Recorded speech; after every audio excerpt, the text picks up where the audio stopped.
use it. So that was 1990 when the Kainai Board of Education was formed. And I was teaching at a school they call it Laverne, which is kind of like the mecca of our language, the kids. And when I was there in 1990, the kindergarten kids up to the middle school were fluent in Blackfoot.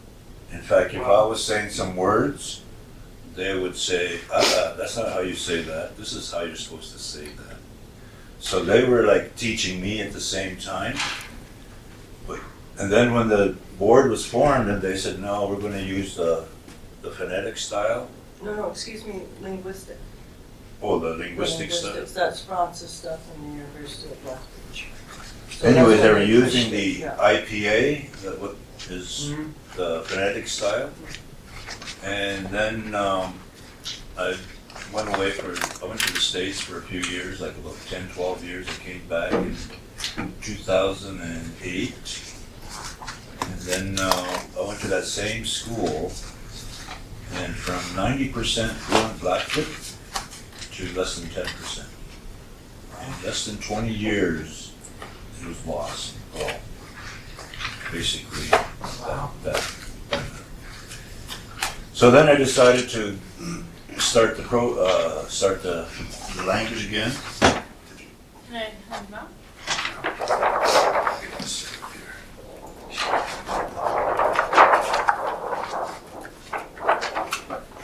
Is it the same way? Yeah.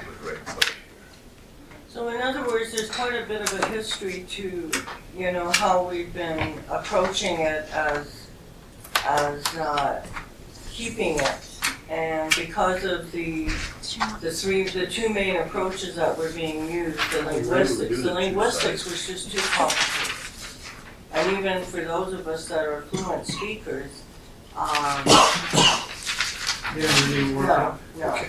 And then the Because other what I understand is that it was not a written language. No, it's not a written. So this is a modern creation. Yes, exactly.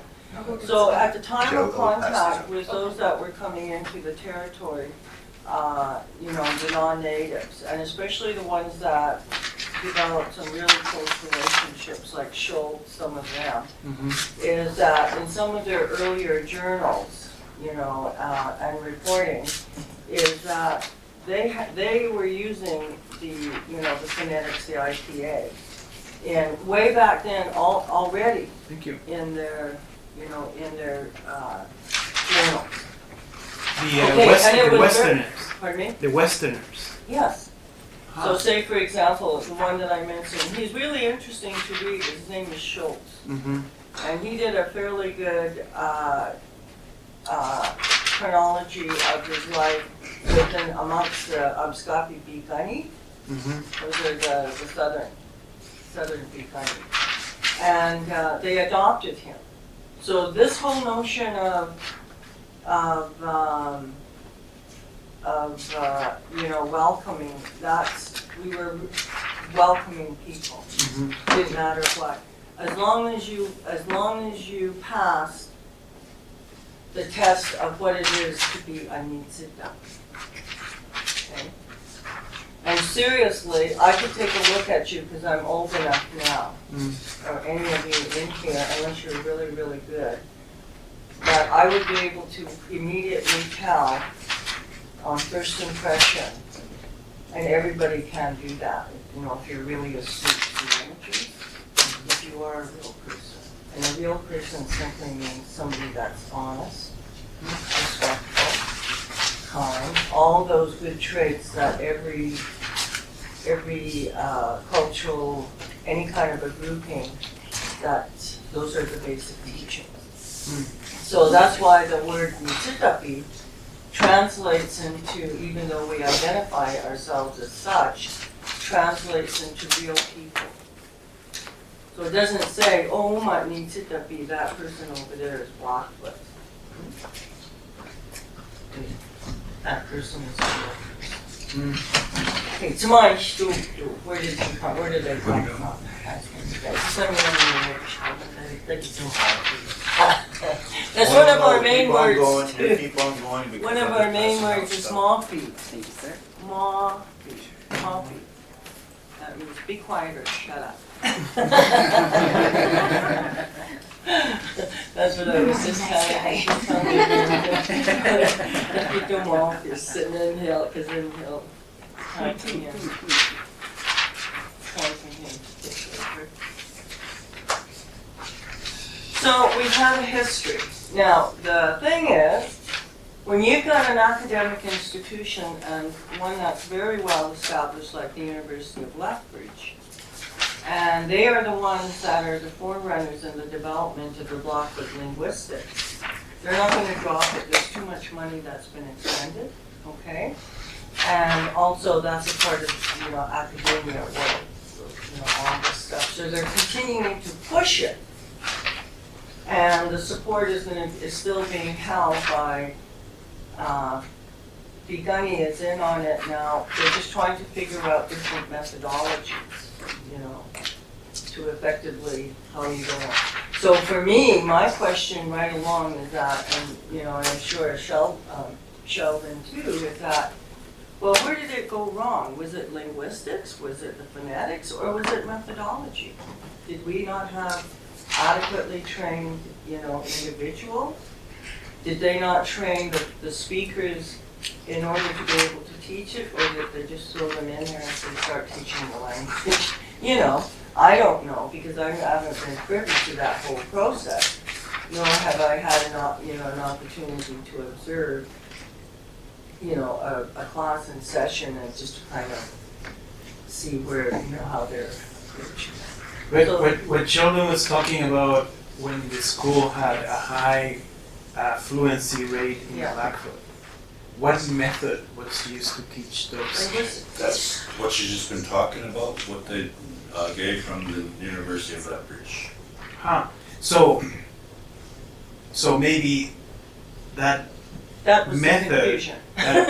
that content with that method, with those trainers, work at that point in time.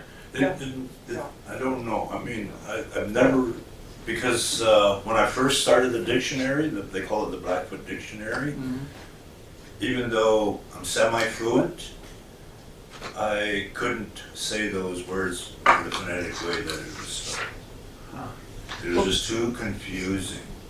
And so, and even though I went to University of Eastern Washington, and I took the 200 and the 300 course in IPA, which is what they're using, and it's called the International Phonetic Alphabet.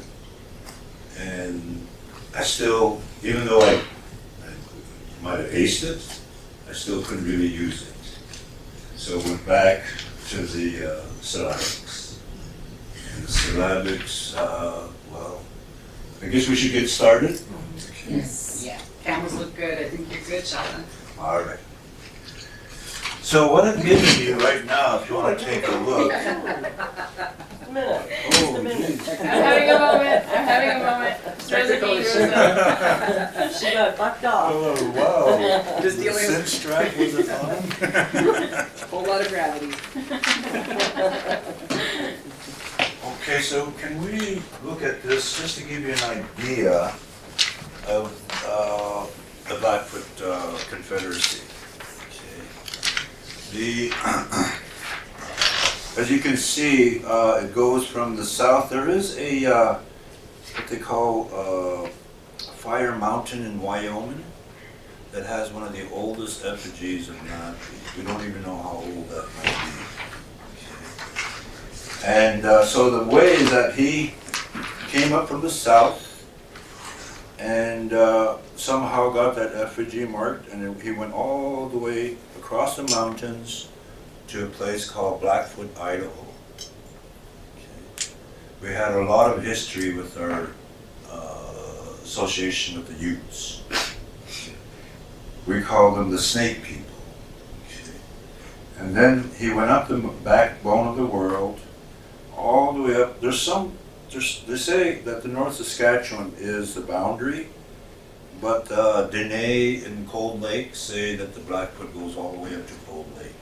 Cold Lake is might be kitty corner to Fort McMurray. So, and then it goes, the Ojibways in Manitoba say that's how far it goes too. But we're just gonna go with what history is kind of telling us right now. So we could call this like a post-colonial, this map here. But anyways, we're divided up into 4 main groups. The Piikani in the United States, in Montana. The Bloods, where we are from. Okay. And the Piikani in where Head Smashed In Buffalo Jump is. Okay. And then Siksika is just east of here. That's where we signed Treaty Number 7. Okay. So when we're looking at this treaty, we're also looking at misinterpretation. Because one of the words that is there says cede or surrender. And we never, if we would have known what cede or surrender would be, then today it would be a different history. Because we would not have been, we would have said, it's not ours to sell, it belongs to the Blackfoot people. So how can we sell what we don't really own? And and again, the treaty, when we signed it, it was just to share the land. No more kill white man. And that was basic what we understood. Because Britain needed to sign a treaty with the Blackfoot because that was what was in the way of the railroad. Both the United States and Canada were trying to connect the railroad so that they can claim the areas that, the United States and Canada. The border was what they were trying to make sure that the railroads were built so that the border could be established. But we made a treaty with the United States in 1855. So they also bought the Louisiana Purchase, which goes from the Inuits all the way down to Louisiana, and Manifest Destiny was still being looked at. And so, if we decided no, we're not going to sign the treaty with Britain, there's going to be war. So the war, even though the states didn't really love us, but they were still trying to have their manifest destiny. So that would mean that there would be a different history. We might even be Americans today. So those are the courses of history. And we did not sign to have our people imprisoned in our own land. We did not sign to have our children taken away at 5 years old and thrown into jails. They call it schools, but how many schools have a barbed wire fence around it, to make sure that we stay inside? So that's all we can refer to as a jail.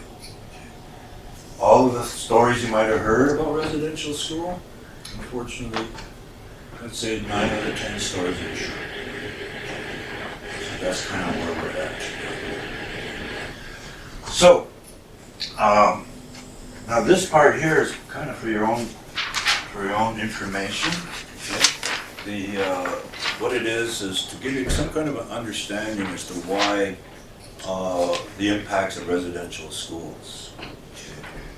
On the other side is the indigenous and European worldviews.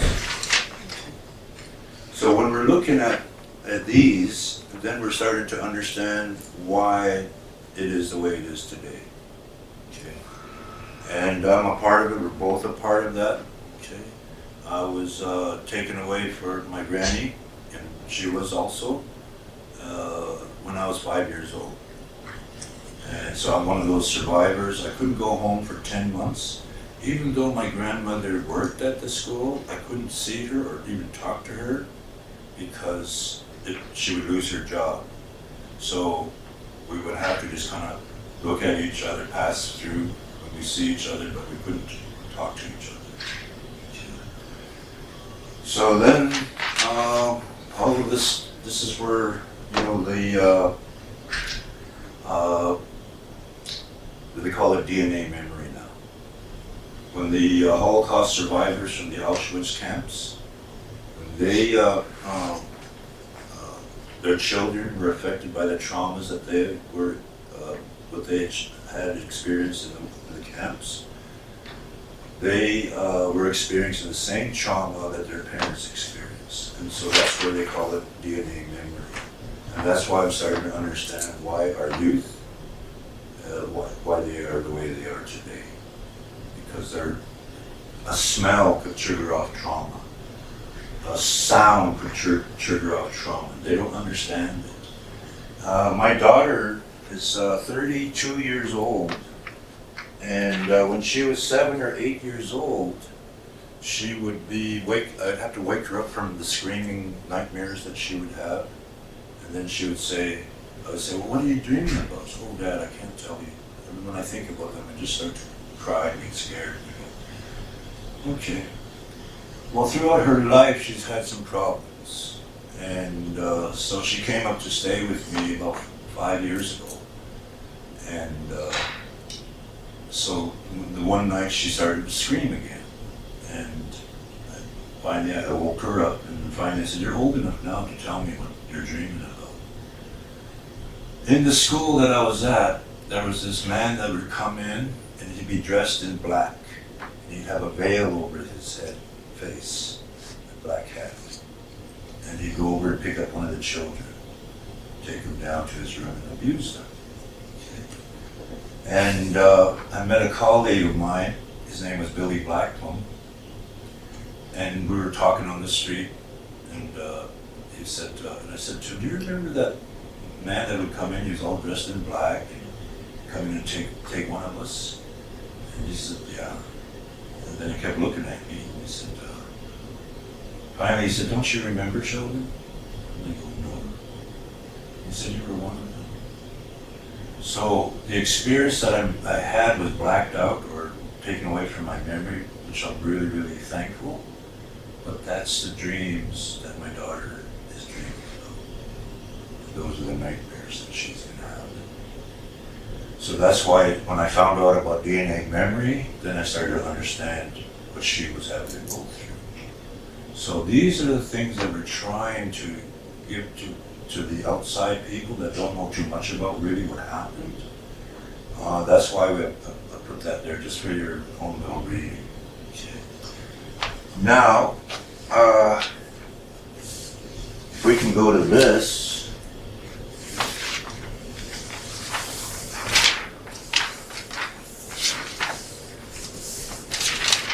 Okay, where my finger is what they call the essence of all life. Okay. Where are my fingers? But I'll give you a simpler word to try to say, and we'll go back to that one. Try to say this word, dog. Where are my fingers?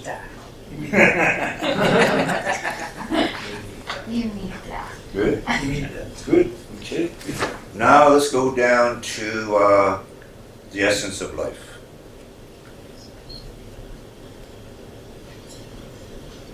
Itsipata Pegyota. Itsipata Pegyota. Close.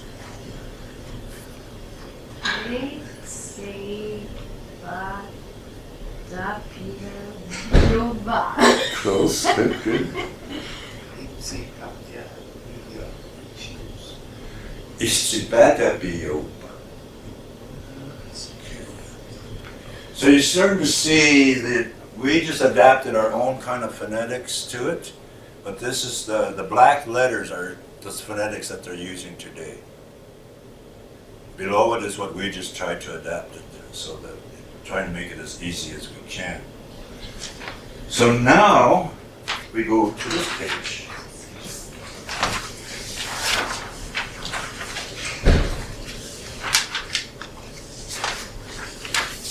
Okay. Now, this syllabics was actually put together by one of our elders. He went down to the University of Texas in 1974. Well, he graduated in 1974. And while he was there, he got his linguistics degree.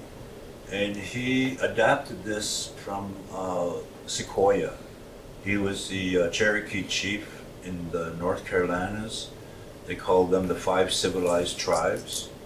And in the 1600s, he developed a printing press with the syllabics. Okay. The Jesuits found it in England, and they adapted it to teach the Inuits and the Crees their syllabics. Okay. The Ojibways also are using it too. I don't know how they got it. Same thing, The but same. they found it through the state somehow because they're interconnected as well. So they are also using the syllabic form. Okay. Now, Joyce, I'm sorry, this is Joyce. Okay, we didn't meet. I'm sorry. Oh, Sonia. Sonia. Yes. How are you doing, Sonia? Nice. Anyways, Joyce was saying that the 3 languages that are considered to be the ones that are going to be preserved forever are those Inuits, the Cree, and the Ojibwe.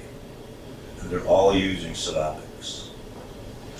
So now we are starting to get into that field. I mean, I've been doing it for 40 years, but this is the last 3 years is when I've been actually, it's a formal. I've been teaching it at Glenville.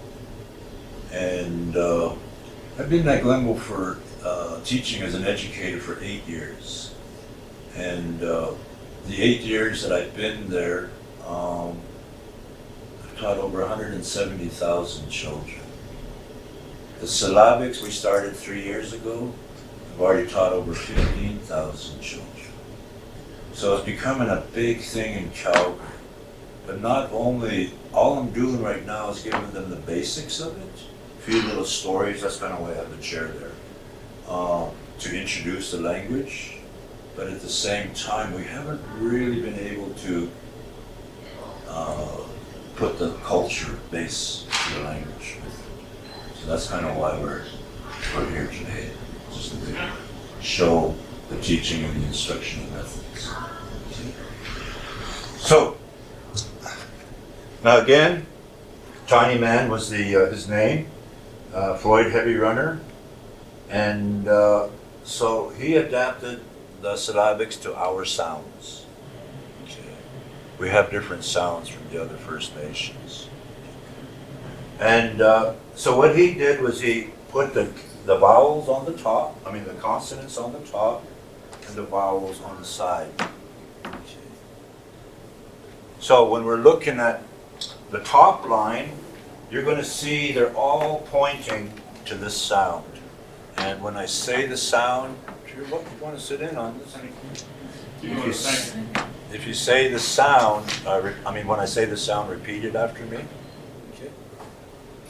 Ah. Ah.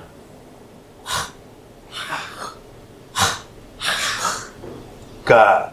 Ah. The reason why we have a K and a G is because there's no singular sound for K and G, so we have to put them together to make ga. Ma. Na. Ba. Sa. Da. Ya. Wa. Just from this line, oh no, we'll keep on going, sorry. Now we're going to go down to the second line. E. He. Gi. Me. Ni. B. C. D. Ye. We. All right, you're seeing how they're flowing to the vowel sounds. Okay. Ooh. Who. Who.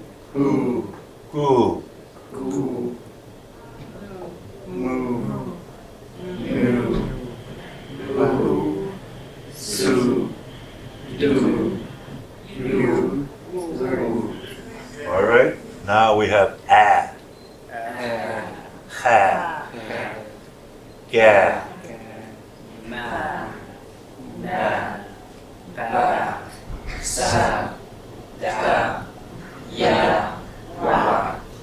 Okay, we say sugapi, this means good. It's a sign language, it's a sign. And you guys are doing good. Okay. Now, what he did was, in order to make them capital vowel sounds, all he did was add a line. That's why you see the line. Makes it a capital A sound on this one. So, A, A, he, A, ge, K, May, May, nay, Bay, Say, Day, Yay, Way. Yes, that. I, I, hi, I, guy, my, Nine, I, Sai, Die, Yai, Y. that. O, O, ho, O, ho. No, no, O, So, To, Yo, Wo. That's that. Yo, Yeah. shoo, Yeah. you, Here. you. Nyo. Nyo. Nyo.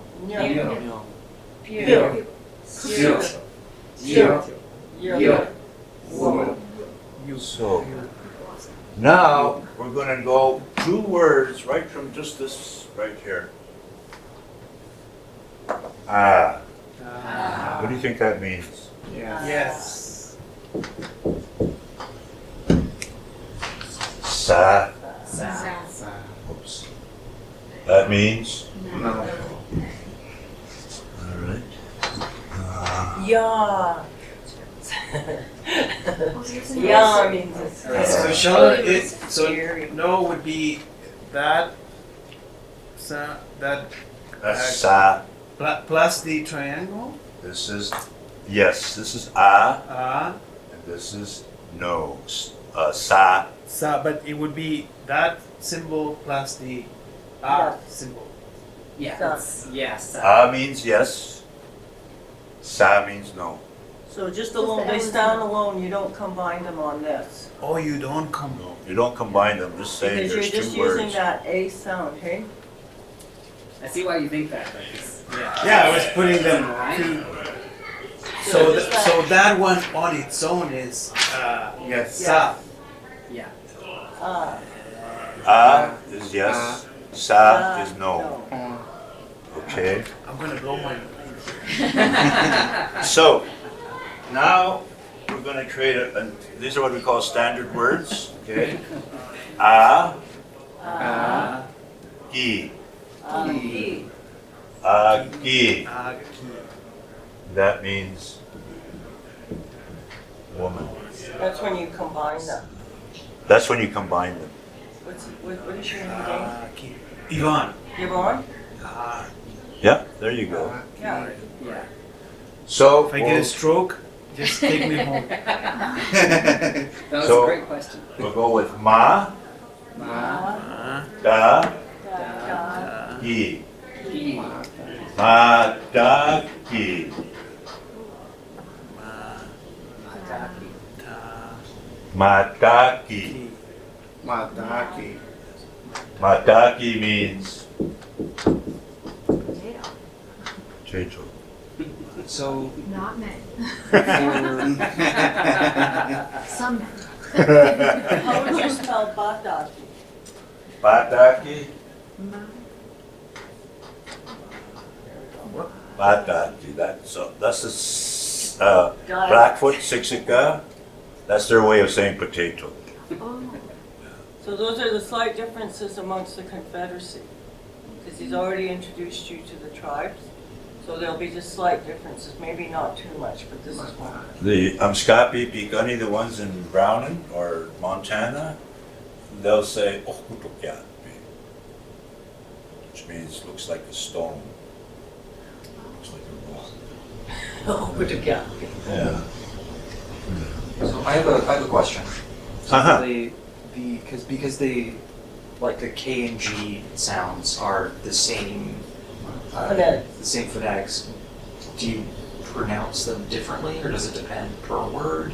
Well, it's just Or that, does it's just either that one we're work? just, they're like the same, I mean, they're the combination of two sounds. K and G. We don't say Kana, we say Gana. Okay. So there's just, like T and the D, we don't say, da, I mean, we don't say ta, or we say da. So it would be ta or da, it would be za. Yeah, it would be da. Da. And just like the TD sound, I mean the KGs of the, I'm sorry, the PB sound is the same. There's no P or B, but it's together forming ba, or B, or boo, or byo. Okay. Ba.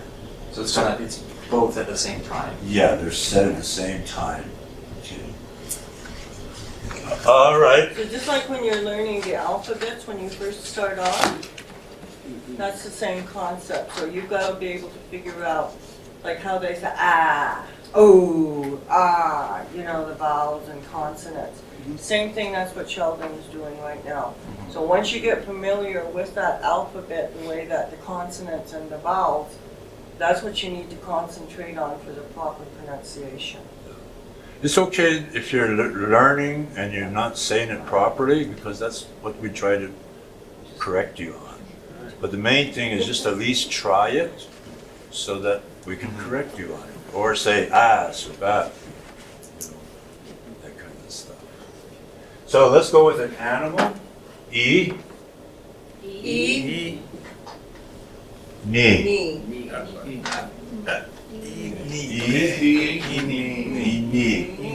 So ni means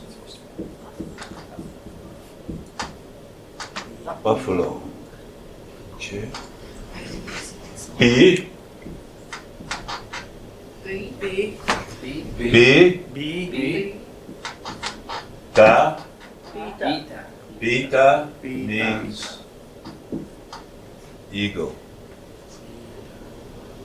Okay.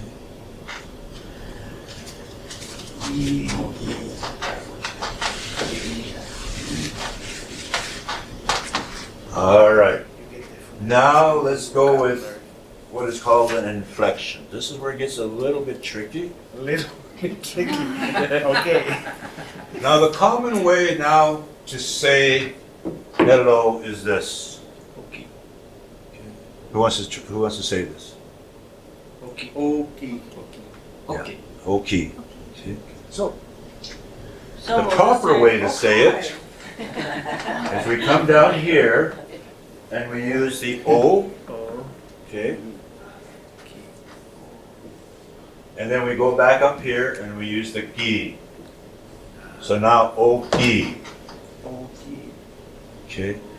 But we have to say it properly. And so that is why we use what is called an inflection. The inflection is not the main sound.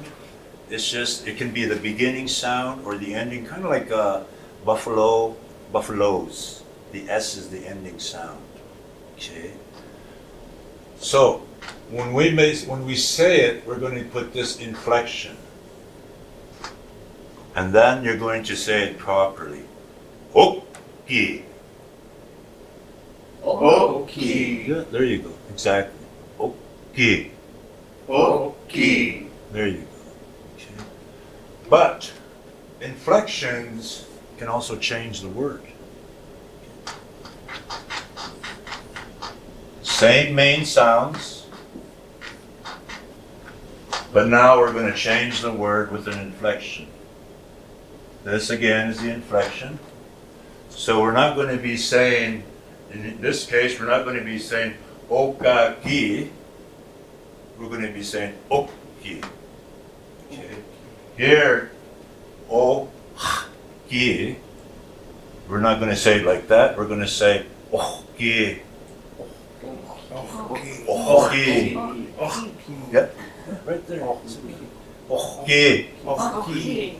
So you're seeing that just these two changes the word from hello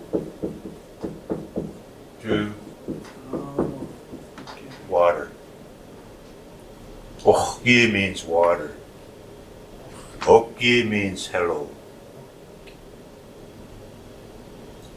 So you see, it gets a little bit complicated because sometimes you can be asking a question, and if you don't say the proper inflection, it could be like a dirty word. Good one is that, you know, when he says sukapi, right? Sukapi, he says good. And then next thing he'll say, somebody else will be hearing him and then they'll think they got it, sikapi. Yeah. Say sikapi, that means dirty. Yeah. From Yeah. good to dirty. Yeah. It was just that inflection. No, actually, it would be sukapi, sikapi. Sika. Sikapi means dirty. Sukapi means good. Sika. So, and that's kind of what we teach too when the children are there and they're sitting there going, well, can we go to the river too and say hello, water? Exactly. Can we ask the water to help us? Exactly, because that's what we do. And so we're trying to teach the children a little bit of the culture at the same time. Okay? Now, we're going to go and use what is called, did everybody understand this? Does anybody have questions about it? The inflections? So so how many types of inflections? Okay, yeah. Here's an example.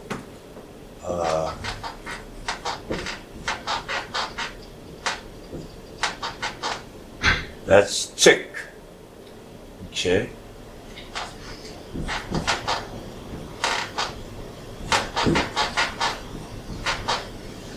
That's sim. Chick, sim.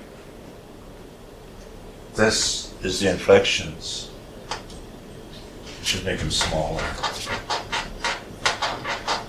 Those are the inflections. Okay. So chick, sim. We can even go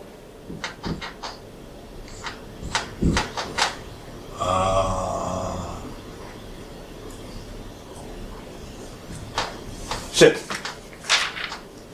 Sick, sim, sip. Okay. Sikkinokitapi means the outside people. Okay. Kitsim means door. Tsima. Okay. That means where. Okay. Well, I'm trying to say the Tsipstigapi. Tsipstigapi. That means it's crooked, or it's not right. Okay. So inflections do change the words, but they're also used in context. Okay.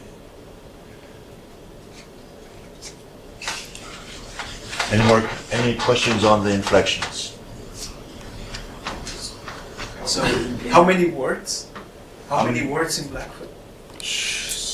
Maybe, I don't know, thousands and thousands. Thousands and thousands. Yeah, because I think British English is 300,000. Okay, we'd probably be in that range In that too. range. And you gotta also remember too is that the Blackfoot language hasn't been bastardized like the English language. Right. The English language is a bastardized version of all of the languages like Latin, you know. So you get that. Whereas with the Blackfoot language, it's basically we adapt, but it's basically a pure language. In that you don't incorporate words from other languages. No. That's what you mean? Well, we'll adapt. Modern now. Modern now. Yeah, because we have to add TVs and radios Cell and phone. stuff. See, those of you that are from South America, Central America, if you're anybody in here German, got German background, well, you guys, they're referred to as wearing sharps. So, Apadam Cinema, Chinese, means one braid. Opamitapi.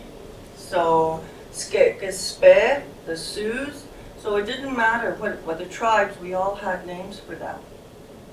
At least the ones that we had contact. And even if we didn't have contact with them, we would know about them because we also traveled. We were international travelers. Went from, just like in Europe, we traveled all through the country. So the words are basically just kept building, and keep building. So now we go to what is called sound extension. Okay. What sound extension is, makes the sound longer. Okay. So we're going to have two main sounds. Look on the chart and see if you So can that's- say those. Not deeply. Not B. Okay. Now, if we put this there, then it becomes a word. Okay. We're going to say napi. Napi. Napi. Napi. And that means God. Okay. Now we're going to do is a glottal stop. Stops the sound. Okay. So now we're going to say from napi to napi. Napi. So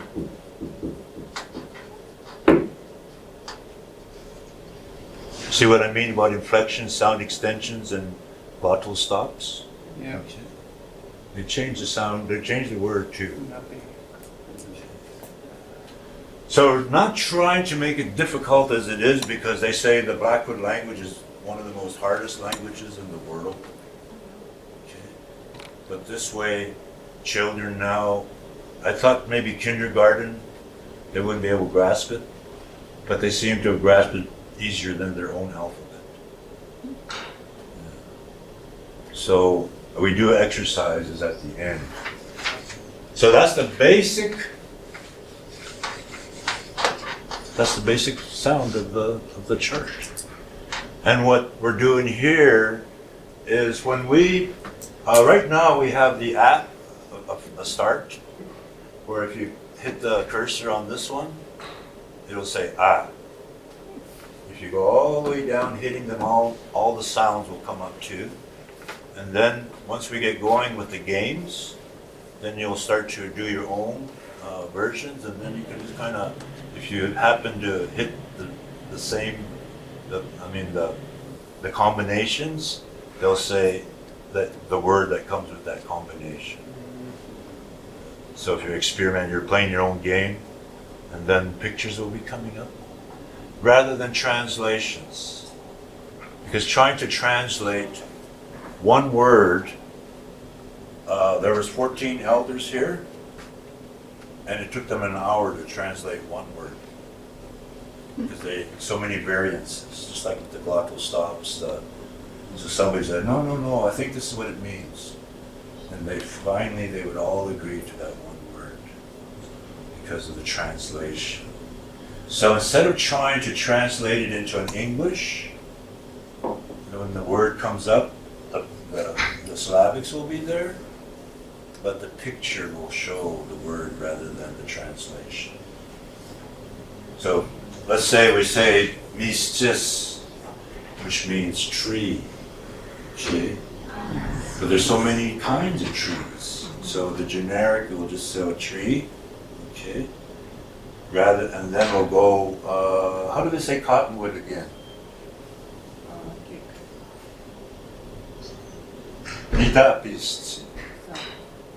Wait just a minute, I gotta think about this. I'll come back. Anyway, so when we do reference cottonwood tree, then you'll see the cottonwood tree come up. With pine tree, instead of trying to say pine tree, because we have other names, there's so many different species of pine trees, so many different species of wolves, coyotes, all of the different species, insects. So that's why we're trying to do it in picture form, rather than the phonetic of trying to use the translation into English. Niet beasts. Huh? Niet beasts. Need that piece, that's cotton. Cottonwood now is starting to become an extinct species. Okay, so that's what we're gonna save too, right? And the reason why is that, well then why is this cottonwood? So like what Sheldon is talking about now is if you just think about, when you teach the English language right now, everything is categorized. So in terms of our own phonology of the language, it's all the same. Just So, now, we can turn to this page.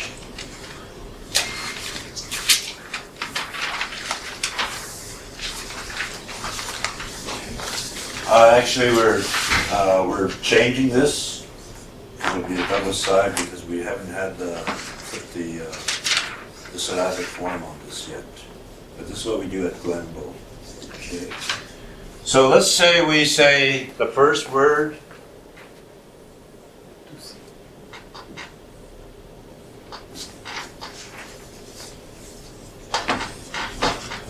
If you go down to your chart, can you try to say this?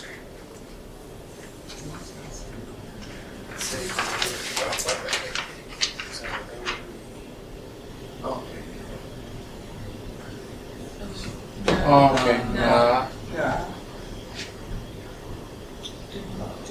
Not do. Do, Now do. See. see. See. Now say it all together. See. There it is. And that means sun. Now we'll get just a little bit more trickier.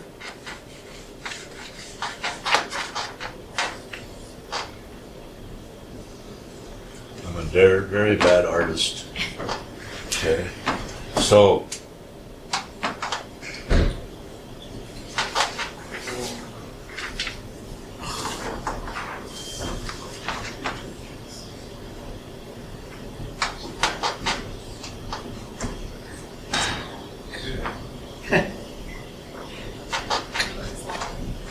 Hold on.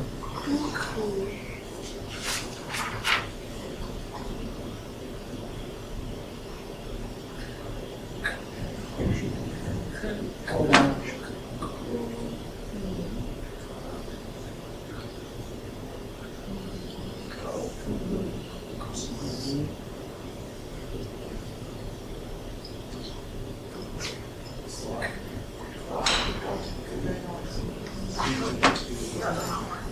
all right. Cook. Yeah, there you go. Who said that?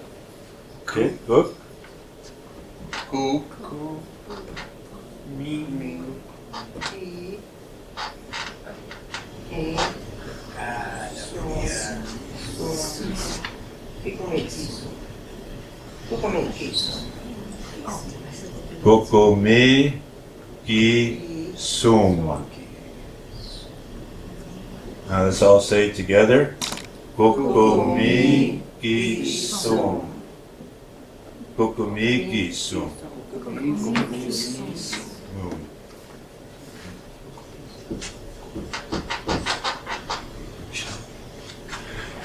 So then we go with across. You're going to see this one here.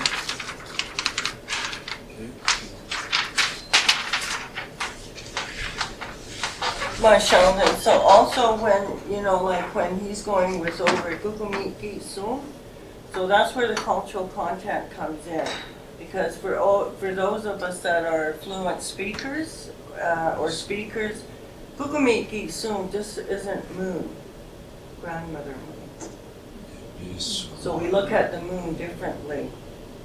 So when I go out there and I do, that, I know that's the grandmother.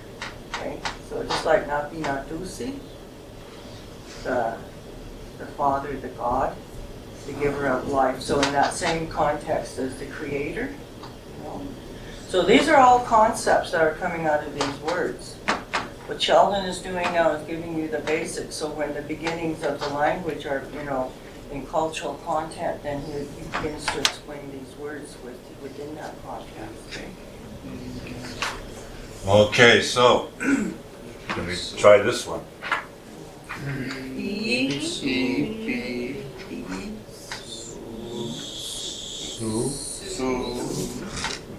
What? what? What? Sis. Ipisuwatsis. The symbol of morning star is this one and this one. Morning star was like our teacher. I mean, he taught us to all live together with the animals, the insects, earth, the water people, the sky people. And so when they see this cross that the Christians had, they assume that that was Napi's little brother, Christ. So that's why we kind of accepted Christianity so quickly. The Wolf Trail, we say Magui Yoksukwi. And the wolf came down when Creator made the buffalo for us. He came down and he taught us how to use the buffalo. And then he went back up into the sky. He became Magui Yoksukwi, or the Milky Way. So when we're looking at the Milky Way as a symbol, the stars that look like they're all touching, that means that we all should be living together in peace and harmony. Creator gave us all of these gifts to use with each other. The Pleiades, well, let's go down here. The Big Dipper, okay? We call them Ishkitsikam, which means the 7 brothers. And to us, that's the story of creation. And the story of creation to us started right here in Calgary. Where the Elbow River meets the Bow is Fort Calgary. And that's our story of creation.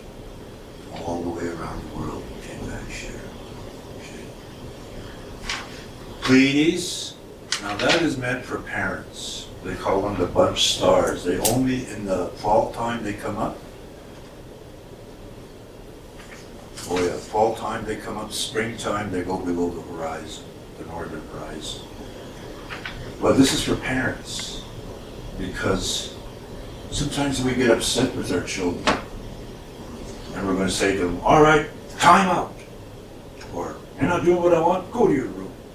Or when they get older, you're grounded. And our own parents will come to us and they'll say, you go look at these stars. Tell you your duty to your children, to love them. Teach them good things and don't neglect them. But we did have our disciplinarians. My auntie was my disciplinarian. Whenever would be a bad boy, my granny would say, all right, son, I'm not being very nice. I'm going to send you to your auntie. I go, oh no, my auntie, she's so mean. She yells at me. She spanks me. I'll be a really good boy, Grandma, if you don't send me to my auntie. Because the main bond between parent and child is love and trust. And so that's where the disciplinarians came in. So you've heard the expression, it takes a village to raise a child.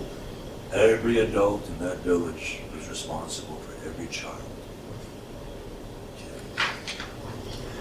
The symbols of the Blackfoot people, you might have seen them at the Stampede grounds. Okay. The foothills.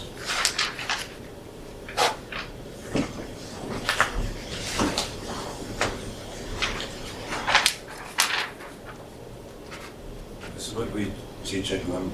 Okay. So the foothills people are here. Okay. The mountains, of course, would be triangular. Now, in this case, the prairie is a straight line that goes around the teepee. Because the prairie meets the hills, these are the foothills people. Okay. Now we have a plant called puffballs. They're like a fungus plant, and they're like little balls that grow in clusters. And when I was little, they're usually around the north end area. And my granny would say, be careful of the snakes, because we had rattlesnakes up there. But when I'd see them, I'd run up on them and I'd stomp on them. Kind of made like that noise, like a bubble wrap's being pushed. And then dust would come out of it. I didn't know what that dust was. But I found out later that the plant is a fungus. and the dust was the spores. And that is what we would use for our cuts and our wounds, and they would heal very quickly. Those were the natural antibiotics. Okay. So the puffballs are, that's what they do. They heal you. And that's why we honor them by putting them on the bottom of the teepee. In this case, this is called the otter. Okay. Do you have a? No, we don't have an otter there. No. Okay. So the otter, you will see this arrow. You will see the two circles. Everybody see them? Mhm. Okay. This is an instruction on your anatomy. Okay. The two circles represent your kidneys. Bad blood goes in, good blood comes out. You'll see it's like a rectangle. Can you see that rectangle on that end? That represents the heart. Okay. The triangle. The rectangles, those represent the glands. So the glands, when you're born with that pituitary gland, that soft spot on your head. So that's where the colors start, and they all rainbow colors representing the different glands of your body. Your chocolate. The otter, if it's like with a red or whatever the gland color might be, that's the one that balances your glands. So when you're looking at the teepee, the door is facing the east. The male symbol of the otter is on the south side of the door. The female symbol of the otter is on the north side of the door. And so when men come in, they're going to sit on the female side. Women are going to come in, they're going to sit on the male side. And so always the balance. That's what our whole life is based on, balance. They say Napi, there's two of them, Napi God and Napi the trickster. I always thought it was two separate beings, but I found out later that the elders were saying it's just one. Creator made everything. When he came down to earth, he took on all of our human frailties. And he got so curious about his creations that he started to change them. And then, that is when Katuyisa came in. He was like our superhero, and he righted all of the wrongs that Napi the creator, Napi the trickster did. And so Napi is in all of us, the good and the bad. Your psyche. Basically, now the deep is the psyche. We all are part of that. So the stripes, depending on how many there are, usually 2 to 3 or 4, that represents the rainbow people. Okay. We call everything people. Okay. The Pleiades is usually on this side of the ears, and the other side is the Big Dipper. We look at a teepee also in mathematics. We build them out of squares, rectangles, and triangles. Okay. Our Blackfoot teepees are very unique because we use 4 poles. Okay. And so when we're using the 4 poles, we're calling them the legs or the arms and the legs. Okay. The ribs or the poles, the bones of your.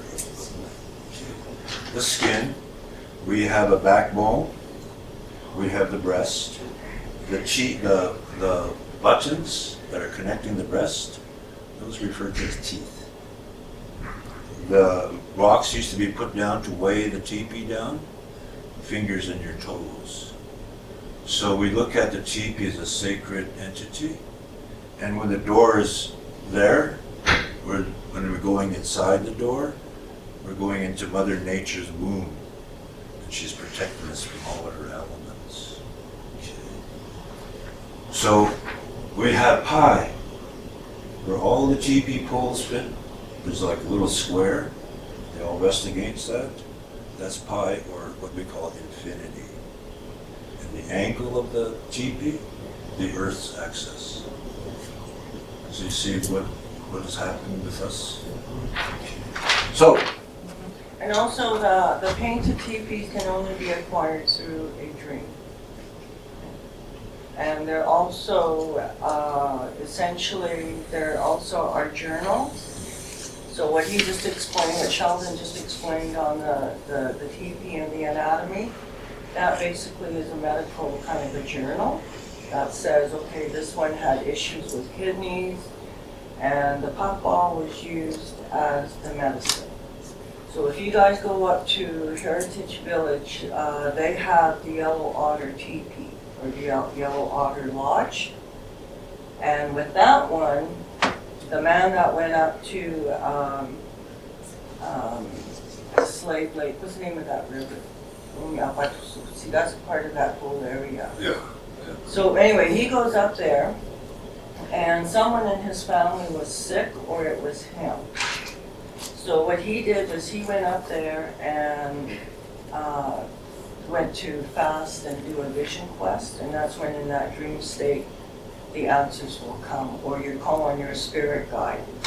So in this instance, after the third day, you know, dramatize the story. The fourth day, the otter comes from him, and the otter takes him down.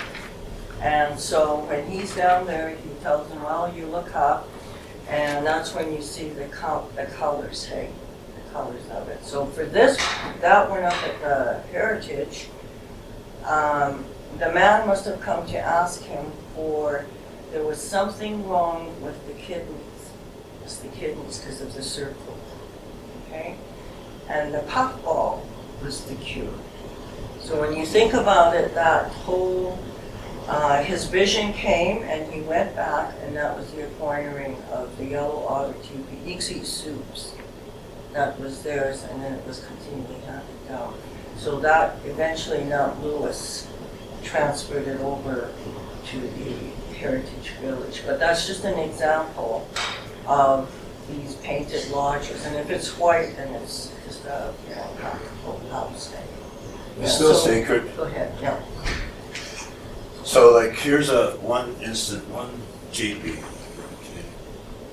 We call this the night and the day teepee. Red for the night, orange for the day.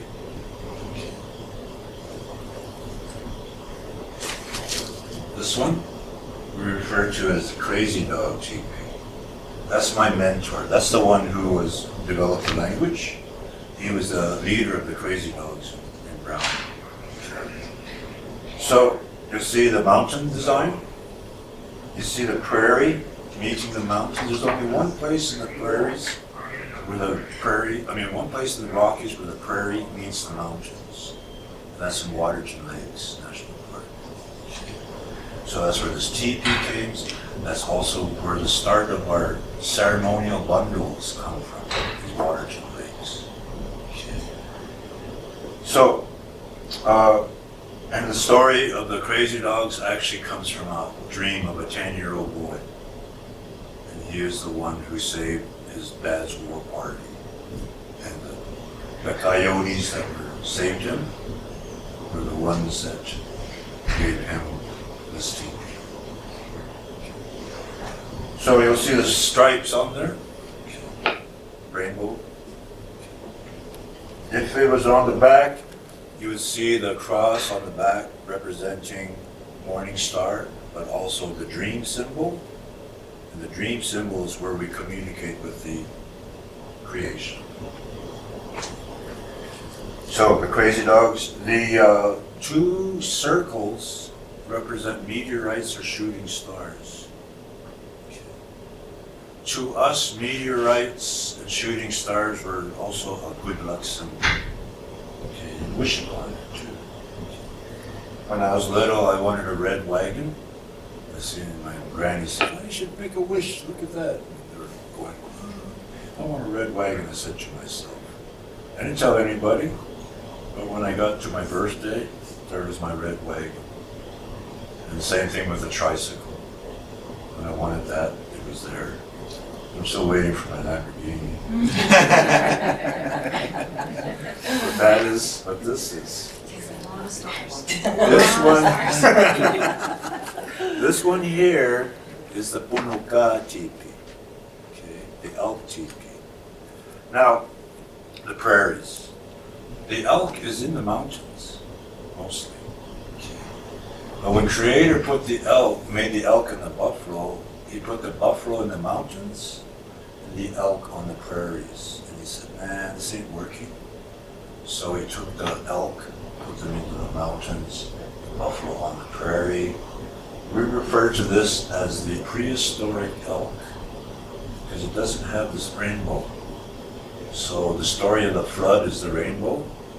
And so prehistory to the rainbow is what is marked by the teepees.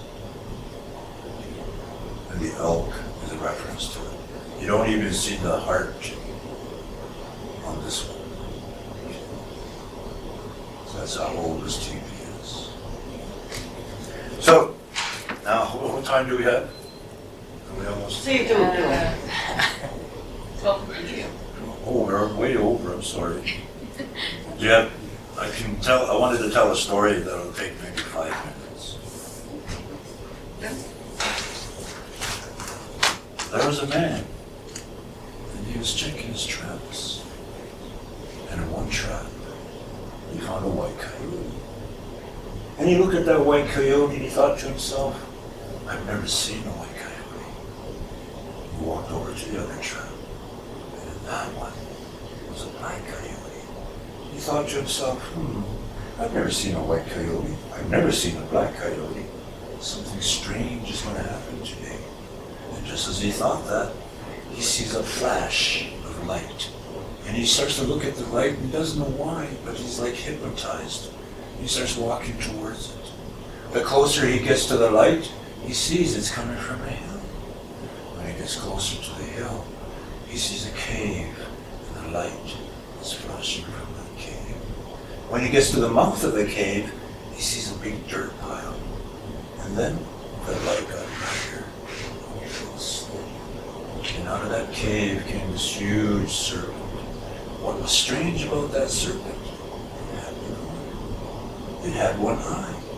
And when he would shut his eye, the light would stop shining. But when he would open it, everything was lit up. And the serpents is out of the limit. Now you know how I attract my prey. When they see the light just like you did, they come. I put them to sleep and I eat them. But today, I don't want to eat you. If you go down and get me the meat from those traps, I will give you my teeth, my need to yes. And then the man wakes up and he looks inside the cave. Nothing there. I thought I better listen. So he went down, he got the meat from those traps, brought it up, put it on that dirt pile, and then that light flashed again. He felt like this. The serpent came back out and said, thank you for this one. Now, I'll give you my nito, yes, my teeth. And then he says to the man, on the bottom of the teepee, you're going to paint a red semicircle to represent my body. You're also going to paint a black semicircle to represent my dirt pile, because that's where I like to put my head when I'm looking for my prey. On the south side of the door, you're going to paint me. You're going to paint my horn. You're also going to paint my lifeline. On the other side of the door, you're going to paint my wife. She doesn't have a horn, but she does have a lifeline. Then, where our tails meet in the back, you're going to put a black circle to represent our cave. In the front, you're going to put a blue circle, the red circle, and a blue dot to represent my eye. Then the man wakes up, and again he looks inside the cave. Still nothing there. And he thought, I better talk to the elders and see what they have to say. And so he went to the elders. The elders told him the story. And the elders said, you're going to do everything the serpent wanted. You're going to paint what he wanted. You're going to put the rainbow people there. You're going to put the 7 brothers. You're going to put the Pleiades. You're going to put the cross in the back because it came in a dream. And then the man goes, but wait a second. The otter already came to me in a dream and said, don't hurt my children. I'll give you my teepee. And so, what do I do now? And And the elder said you're gonna put both of them on there. So every year we have what is called a Sundance. We call it Akukats. That's where all the painted teepees will go up. So we have a good year, a healthy year, a happy year. So the story of the serpent and the otter flag teepee. This is my grandfather's teepee, but the only thing that is different, because this is Sixika, they also have a version of this story. My grandfather doesn't have the hailstones on his teepee, the serpents.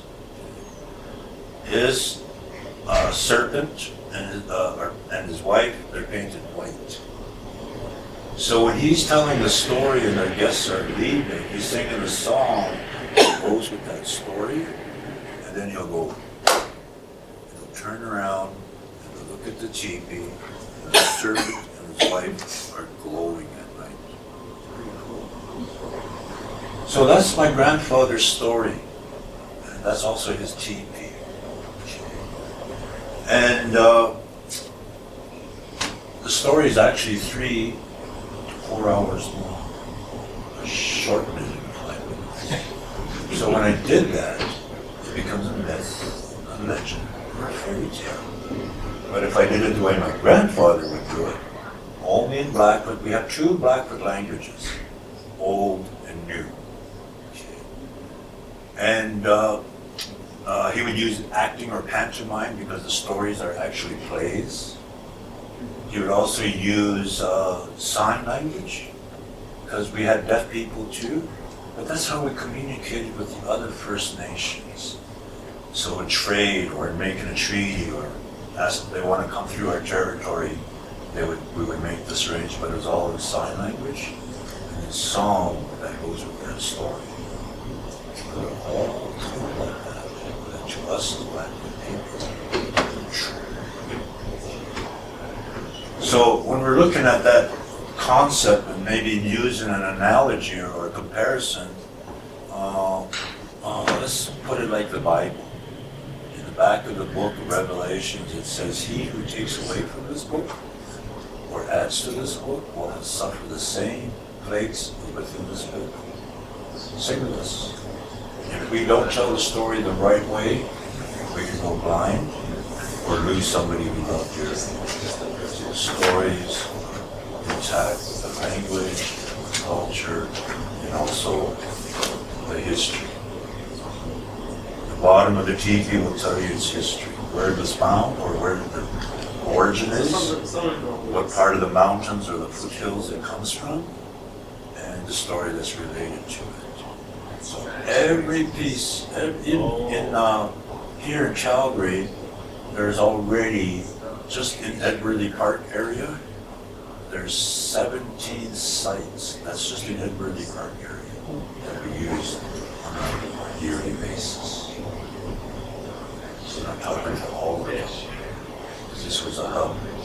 Remember, this was the story of creation. So we always gathered here. East of here, we had our tobacco plantations. And so again, it gets into more mysticism because we would make little tiny clothing. And when we go up to plant the seeds of the tobacco, we'd hang them on those little sticks, push them into the ground, and then leave the clothing to the women people. So you're starting to see just what has been taken away and lost, and what was told that we couldn't talk about these things. It was against the law to speak our language. It was against the law to live in our teepees. It was against the law to dress in our clothing. 1961 was when we got the rights to vote without losing our treaty status, and then everything became legal again. So the Calgary Stampede Board was born in 1912. For 10 days out of the year, we were allowed to be Blackfoot legally. So in essence, the Stampede kind of kept our way of life alive too. So ironically. It's very ironic. And just add another little tidbit to that, to Mohkinstsis Calgary, it was one of our major spots. As soon as the treaty was signed in 1877, 1878, all of Mohkinstsis was sold to Sam Livingston. So this was one of the biggest real estate transactions right after the treaty signing. The second year, Strathmore Colony was set up. 30 homes, 80 acres to each home, and they were sold for close to 4,000 apiece. So treaty, 1877, 1878, 1879. That whole treaties that day, traditional territory, that was just parceled off left and right. Okay, and then part of the treaties again, 1935, after we were getting really good with the farming, we adopted the Natural Resources Transfer Act for Alberta, Saskatchewan, and Manitoba without any consultation to our people that was given that jurisdiction. So the struggle now, and Sheldon mentioned it right at the beginning, is that not only does the language give us our identity, but it's also part of our legal and political association. So important, this language is important. And also for the rest of the treaty, because you guys are all signatories to the Treaty 7.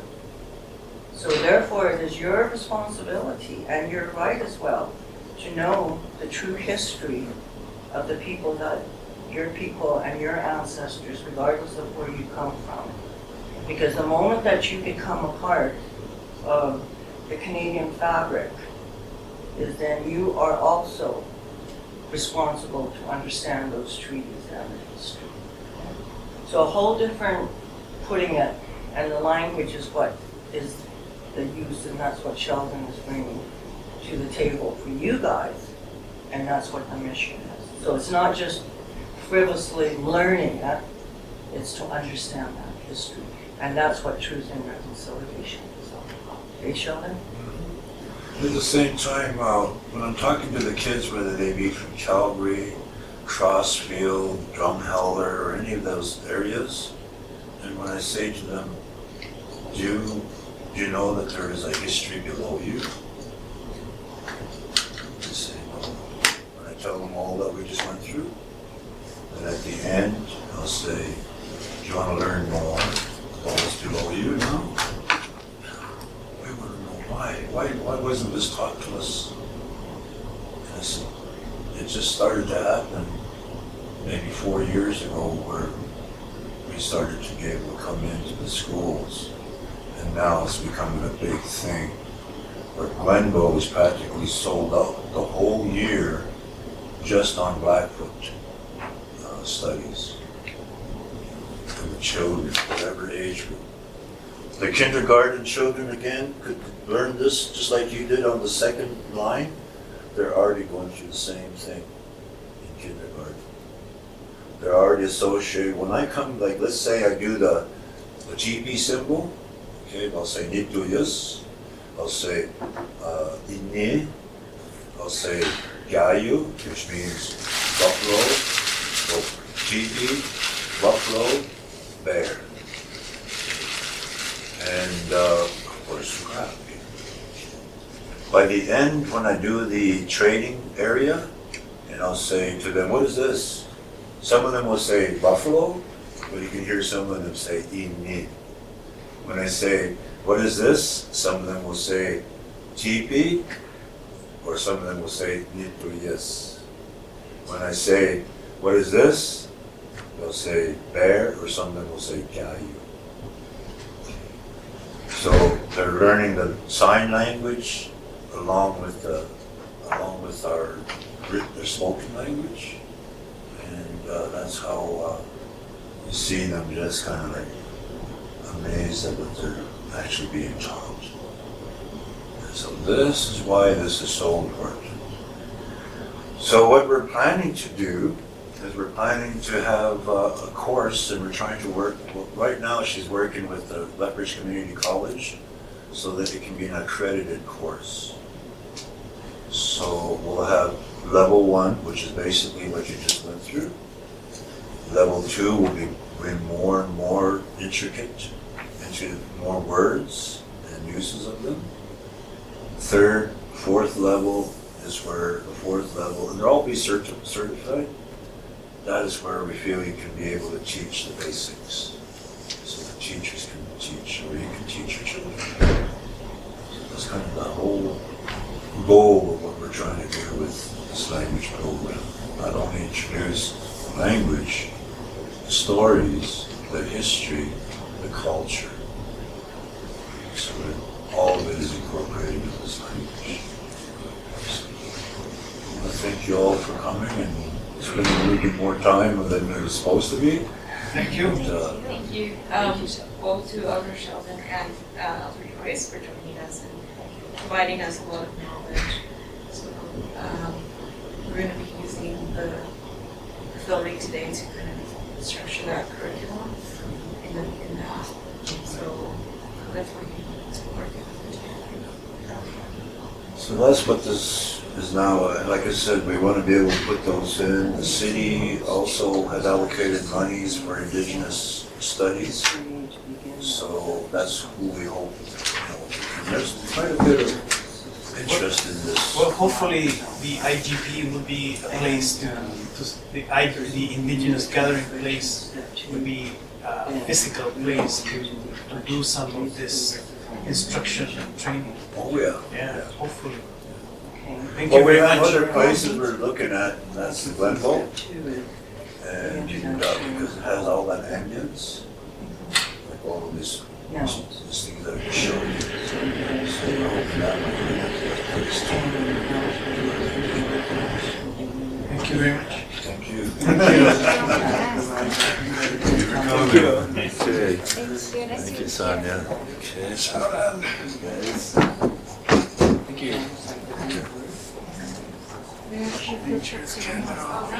Sorry?